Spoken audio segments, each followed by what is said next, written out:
Hello guys, in today's video I'm going to show you how to get DeepSeek API key. So once you are on deepseek.com, you want to click API platform. After that, you will be redirected to the page where you need to log in and sign up basically on DeepSeek. You can go ahead and log in with your Google account. After that, you will be on this platform where you see API keys at the left corner. You want to go ahead and click on it. And after that, you will see the API keys. If you've never created one, then you will see here blank. Now, to create a API key, you're going to click here.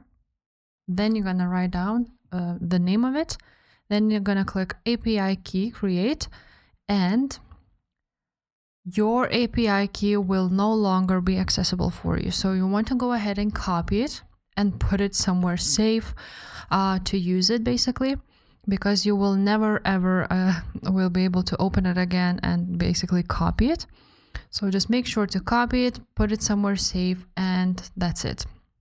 After that, your API key will be here, but as I said, you can no longer see it.